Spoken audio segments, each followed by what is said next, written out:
What's up, people? It's Poundmaster597, Officer Ramos. I'm here with Talia Padilla. I'm an Animal Control Officer. I've been an Animal Control Officer for 4 years now. Nice. Thank you. Nice to meet you, and thanks for giving us some time. Of course. And we could interview a couple of Animal Control Officers here at the Animal Care Conference, Santa Clara 2019. So we're gonna ask you a couple questions just to know more about animal control officers and humane officers. If that's okay with you? Absolutely. Let's move on. Absolutely. Awesome. What have you enjoyed the most about working as an animal control officer?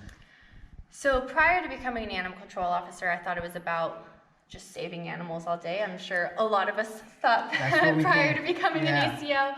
But a lot of it is educating the community on how they can better treat their animals, because you're going to the source of the problem, or you're going to the source of where it needs to start from. And so you can discuss proper care for animals, proper behavior and training for animals. So you're going to the source. You can see that the environment that the animal is in, and you can make the changes from there, as opposed to the animal being in the shelter and just having to articulate that to the community of what they should be doing. You can see where it's already at and what changes need to be made right then and there. I see. So from what I'm getting here, you're more of an educator than an enforcer? Depends. Okay. Depends how the call needs to be handled. I love to educate. I love to be able to educate, but when enforcement needs to happen, I'm right there. I am absolutely comfortable ensuring that enforcement is taken. What is one of the things you think the public should know about your job? That it isn't just saving animals all day. We don't just play with puppies all day. A lot of it is mediation of the public, mediation between two parties, even if it's some type of civil call.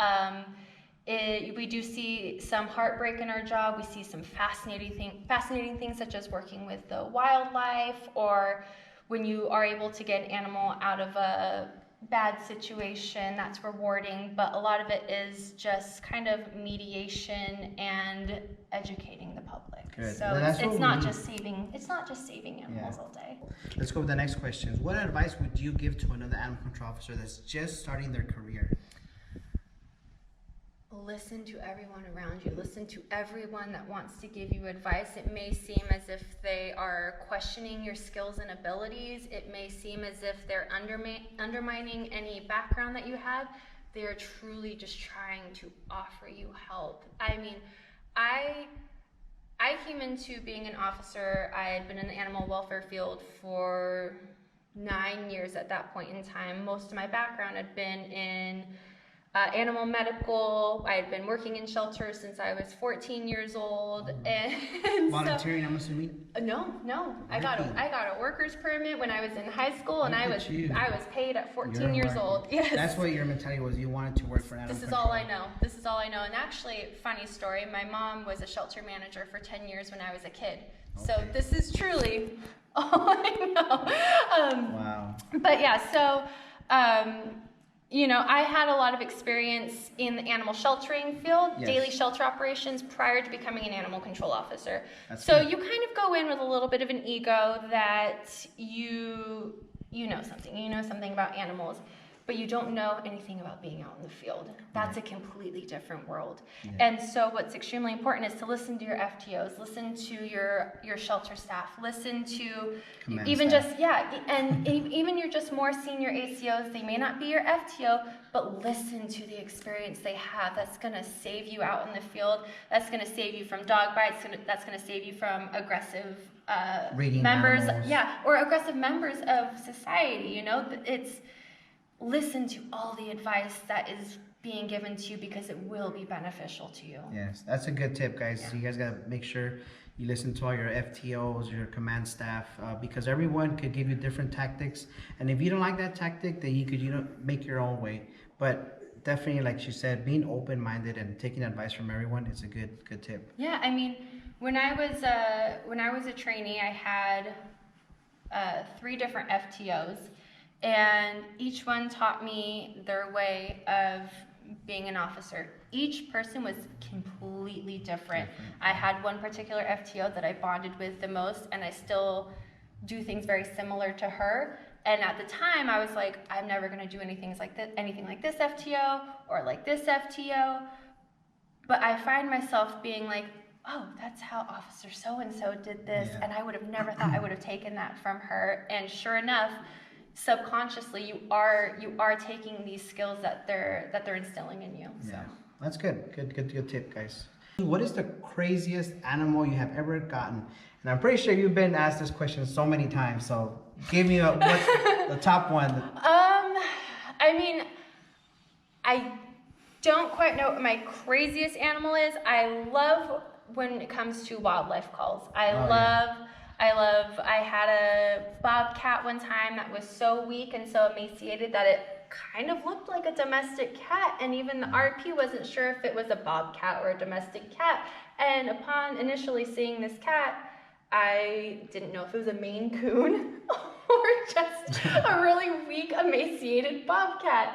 But it had the ears and whiskers, and it growled like a bobcat. So you guys gotta make sure you guys gotta know how to identify wildlife, because that could change. I mean, it was so emaciated and weak that it had gotten down to the size of kind of a normal house cat. Had a big head like a bobcat though, and it had everything else like it was a bobcat. Wow. Good. What is your favorite tool to use in the field? So my favorite physical tool is going to be a snappy snare.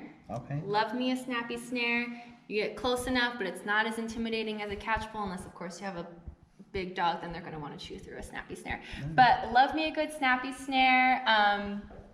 You can use it on wildlife. You use it on your small little bitey dogs that want to get you.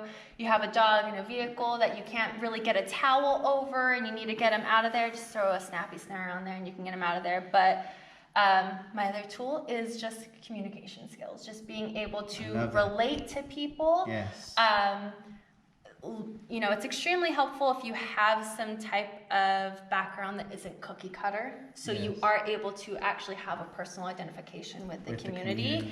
And you can find a way to identify with each member of society. So just being able to communicate is extremely important. It's the most important tool you can use. So what does your duty belt have? So mine, let's see, I got my keys here, got my radio here.